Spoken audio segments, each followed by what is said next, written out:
Hello my dear students. देखो हम फिर से आ गए हैं अपनी अगली वीडियो के साथ में। हमने कई सारी वीडियोस अपलोड की हैं अब तक, और आप मतलब नीचे उसमें डिस्क्रिप्शन में एक लिंक भी डाला हुआ है, ठीक है, जिसमें आपको प्रैक्टिस पेपर्स मिल जाएंगे, प्रैक्टिस क्वेश्चंस मिल जाएंगे, ठीक है, मॉड्यूल के नाम से, फॉर प्रैक्टिस मॉड्यूल।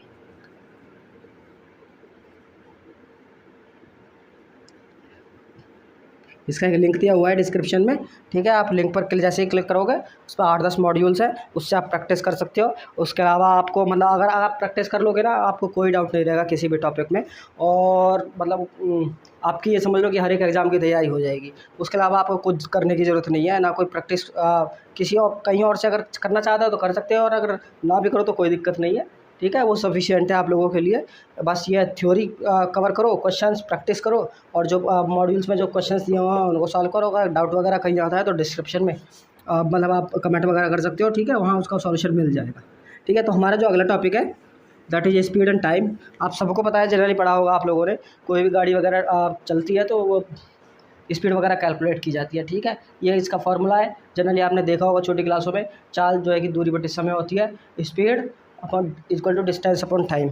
एक चीज़ और होती है, जब देखो जब कोई भी ऑब्जेक्ट, हमारा कोई भी ऑब्जेक्ट है, जब मूव करता है किसी सपोज कोई कोई कार ही आपकी मूव कर रही है, कार जा रही है, ठीक है, पॉइंट ए से पॉइंट बी तक, ठीक है, और जो रास्ता है उसका वही है, इस तरीके से है, क्लियर। यहाँ से गई, यहाँ से गई, यहाँ से गई, यहाँ से गई, यहाँ से गई, यहाँ से गई, यहाँ से गई, और ये यहाँ पहुँच जाती है फाइनली, ठीक है। तो जो कार जो जो ट्रैवल करती है रोड पे, जनरली मोशन जो है कि किसी सरफेस पर होता है या फिर जिगजैग पाथ में होता है। तो इस केस में स्पीड मेंशन की जाती है, ठीक है। और स्पीड या चाल जो होती है, दूरी दूरी कितनी हो गई यहाँ से, जो कंप्लीट इसने डिस्टेंस जो यहाँ से यहाँ तक कवर किया। एक एक एक एक सिचुएशन ये होती है, ठीक है। एक यूनिडायरेक्शनल स्पीड, एक डायरेक्शन में तय की गई दूरी, इसको जनरली इसको डिस्टेंस नहीं बोला जाता, इसको बोला जाता है डिस्प्लेसमेंट, डायरेक्शनल डिस्टेंस, ठीक है, डिस्प्लेसमेंट या विस्थापन, ठीक है। और इस केस में स्पीड से मेंशन नहीं किया जाता, इस केस में इसी स्पीड को मेंशन किया जाता है वेलोसिटी से,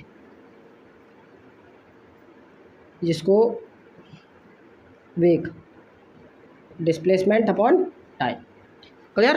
तो यही डिफरेंस है। ये एक जो है कि वेक्टर क्वांटिटी होती है, साइंस वाले स्टूडेंट है वो जानते होंगे, ये एक स्केलर क्वांटिटी होती है, ठीक है। जो डिस्टेंस होती है दैट इज़ द जो टोटल डिस्टेंस कवर की जाती है, और जो डिस्प्लेसमेंट इनके जो इन पॉइंट्स के जो बीच की जो मिनिमम डिस्टेंस होती है that is the unidirectional distance, वो डिस्प्लेसमेंट कहलाता है, ठीक है। ऐसे ही जब आप बुलेट फायर की जाती है ना, गन से गोली चलाई जाती है, तो उस केस में आप जानते हो कि गोली ऐसे तो मूव करेगी नहीं, गोली किस तरह मूव करती है, यूनिडायरेक्शन में। तो वहाँ पे गोली के लिए हम स्पीड यूज़ नहीं करते, वहाँ पे क्या यूज़ करते हैं, वेलोसिटी, ठीक है। तो कहीं कहीं पे वेलोसिटी यूज़ किया होगा और कहीं कहीं पे स्पीड यूज़ किया होगा, तो आप लोगों को दोनों में डिफरेंस पता लग जाएगा, ठीक है। तो इतना ही है बस स्पीड में, और ज़्यादा कुछ नहीं है। क्वेश्चन एक एवरेज स्पीड और कैलकुलेट की जाती है। आप लोग जनरली आप देखते क्या हो कि, ठीक है, आप कहीं से गाड़ी के थ्रू अपने घर पर आते हो, और घर की जो डिस्टेंस है आपकी वो 10 किलोमीटर माना, ठीक है, 10 किलोमीटर ए बी, ठीक है। तो आप क्या करते हो, रास्ते में कहीं आपकी देखो ब्रेकर भी आते हैं, स्पीड कम भी करनी पड़ती है, कहीं स्पीड बिल्कुल 10 kmph से कम है, 10 किलोमीटर प्रति घंटा की स्पीड से कम भी हो जाती है, और कहीं आप क्या करते हो, गाड़ी को भगाने की कोशिश करते हो, और जो है कि कहीं 60 जाती है, कहीं 70, कहीं 80, तो डिफरेंट स्पीड पर जो है कि गाड़ी चलती है। अब बात आती है कि एवरेज स्पीड कैसे निकालें। तो आपने रास्ते में क्या किया, कहीं पे गाड़ी आपने 100 से भी ऊपर भगाई, ठीक है, कहीं मतलब स्पीड कम करनी पड़ी ब्रेकर की वजह से या ट्रैफिक की वजह से, ठीक है। तो नेट स्पीड कितनी हो गई। अब क्या है, आप घर जाते हो और घर पे आपके पापा पूछते हैं आपसे कि बेटा गाड़ी ज़्यादा स्पीड पे तो नहीं चलाई थी, तो आपके तो ना पापा बस 50 पे ही चलाई थी, और चलाई थी आपने 100 पे भी, ठीक है। तो पापा क्या कहते हैं, ना बेटा ऐसा तो नहीं हो सकता, ठीक है, मैंने कैलकुलेट कर लिया, तूने ज़्यादा स्पीड में गाड़ी चलाई थी। पापा ने स्पीड कैलकुलेट कैसे किया, पापा ने एवरेज स्पीड निकाली। एवरेज स्पीड कैसे निकालते हैं, total distance upon total time. ठीक है, बीच में आपने कितने टाइम के लिए आपकी 100 रही, कितने टाइम के लिए आपकी 90 रही, कितने टाइम के लिए 80 रही, या कितने टाइम के लिए 10 किलोमीटर प्रति घंटा रही। ठीक है, तो इस हिसाब से जो है कि एवरेज स्पीड होती है, दैट इज़ टोटल टाइम और टोटल डिस्टेंस। अब आपको पता है इस फॉर्मूले से टाइम कितना हो जाएगा भाई, टोटल डिस्टेंस तो ए भी है, ठीक है, और टोटल टाइम कितना हो जाएगा, टाइम देखो, टाइम हो गया डिस्टेंस अपॉन, जहाँ आपने मान के चलो ये डिस्टेंस तो 100 किलोमीटर प्रति घंटा की स्पीड से कवर की थी। ठीक है, ये वाली डिस्टेंस, तो ये डिस्टेंस इसको मैं क्या कह दूँ, d1 डिवाइडेड बाई स्पीड कितनी है v1, या 100 किलोमीटर प्रति घंटा जो भी कुछ है। ठीक है, तो ये कितना आ गया t1। क्लियर। ऐसे ही जो बाकी की डिस्टेंस है वो भी किसी न किसी स्पीड से कैलकुलेट की होगी। ठीक है, ये समझ में आया कंसेप्ट, दैट इज़ ये t1 है, time t1 plus time t2 plus time t3। ठीक है, वही टोटल टाइम आ गया ना, total time, total distance upon total time, this is the average distance. ये एवरेज डिस्टेंस कैलकुलेट की जाती है। अब चलते हैं हम क्वेश्चंस की तरफ, ज़्यादा टाइम ना लेते हुए। अभी क्वेश्चन से और सारा कुछ क्लियर हो जाएगा।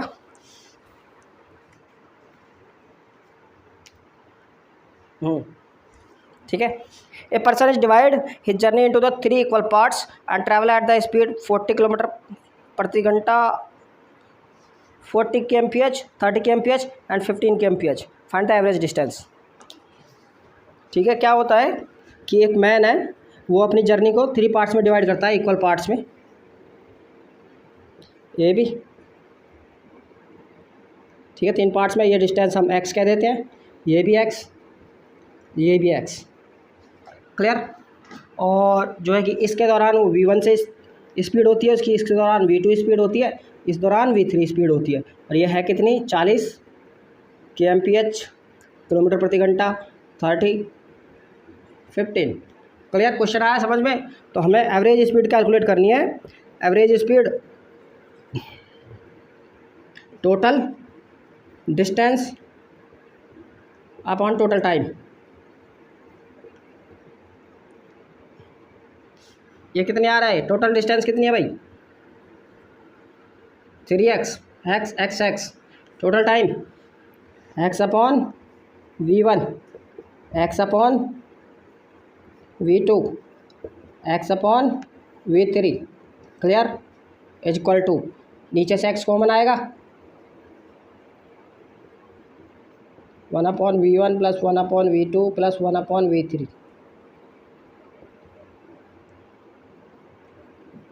ये आ गया आपका 3 अपॉन,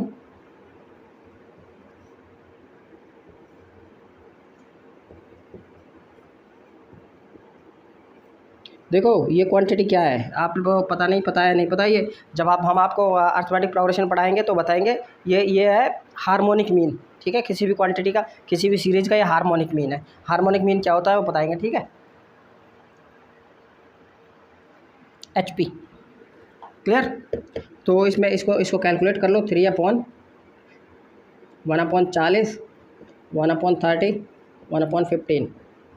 कैलकुलेटेड कितना आएगा एलसीएम, एलसीएम आ गया अपना 120, 3, 4, 8। तो ये आ गया आपका 3 इंटू 120 डिवाइडेड बाई 4 और 3 7, 15, 24 kmph। ठीक है, एवरेज स्पीड कितनी आ गई, 24 kmph। ठीक है, कई बार क्या करते हैं लोग बाग, इसको एवरेज स्पीड निकालने के लिए डायरेक्ट ये कर देते हैं v1 प्लस v2, जैसे एवरेज पढ़ाया था हमने औसत, डिवाइडेड बाई 3। ठीक है, ये नहीं होता average speed. Average speed harmonic mean होता है या अर्थमेटिक मीन कहते हैं इसे। ठीक है, तो एवरेज स्पीड होता है जो हार्मोनिक मीन होता है, और जो ये अर्थमेटिक मीन है।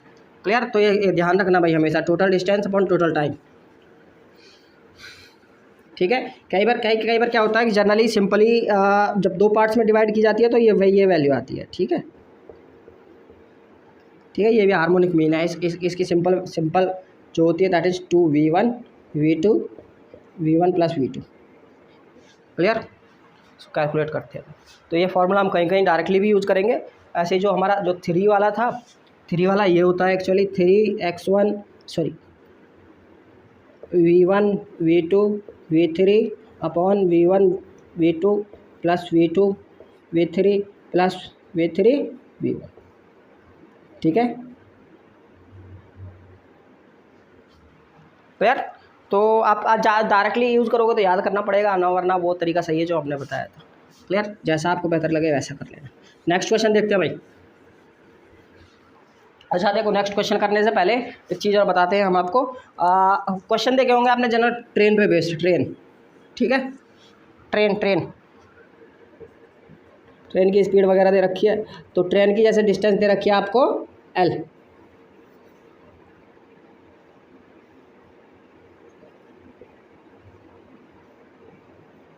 और इसमें जितनी भी बोगी लगी हुई हैं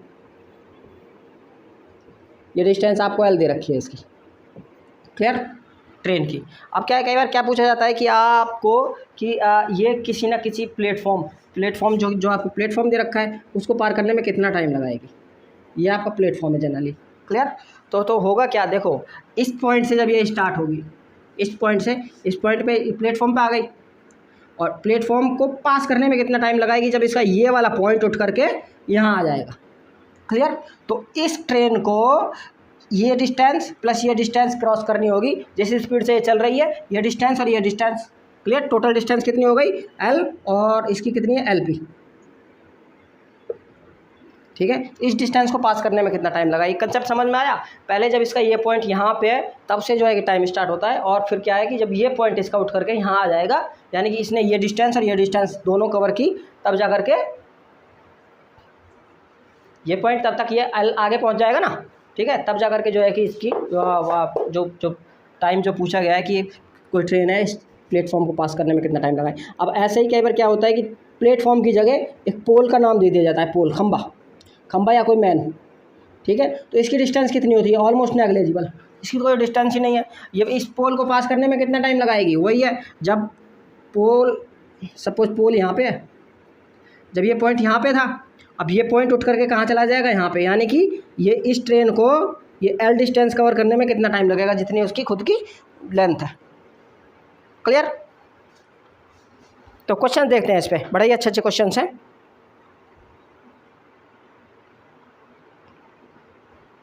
A man travel a certain distance by the train which is moving with 50 km per hour and come back by running 8 km per hour. Journey took the 2 hour distance travel by the train. एक आदमी है जो train से travel करता है, जो किस speed से चल रही है, 50 kmph। क्लियर, एक डिस्टेंस तक जाता है, पता नहीं कितनी डिस्टेंस है ये भी। फिर क्या कहती है ट्रेन, और फिर bye running and come back by running 8 kmph, 8 kilometre प्रति घंटा की स्पीड से वो वापस आता है, और जर्नी टुक्स, टाइम कितना लगता है उसको, 2 hour 54 minutes।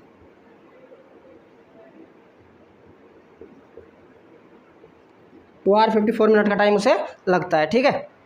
डिस्टेंस आपको कैलकुलेट करनी है, तो टोटल टाइम कितना हो जाएगा, time is equal to, total time कितना होता है, total distance upon total speed, ठीक है।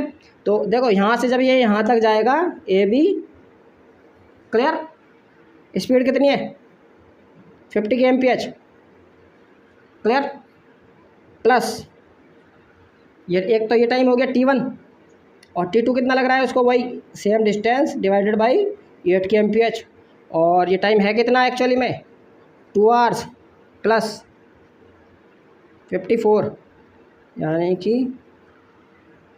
54/60, 9/10, ये हो गया आपका 9, 10, 20, 29/10, AB 1/50 प्लस 1/8, इसका एलसीएम निकालो कितना आएगा, 200, 4,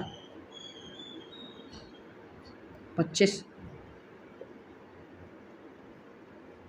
तो ये 29/10 AB इंटू 29/200, इससे ये कट गया, ए भी कितना आ गया भैया, ए भी आ गया आपका 20 किलोमीटर।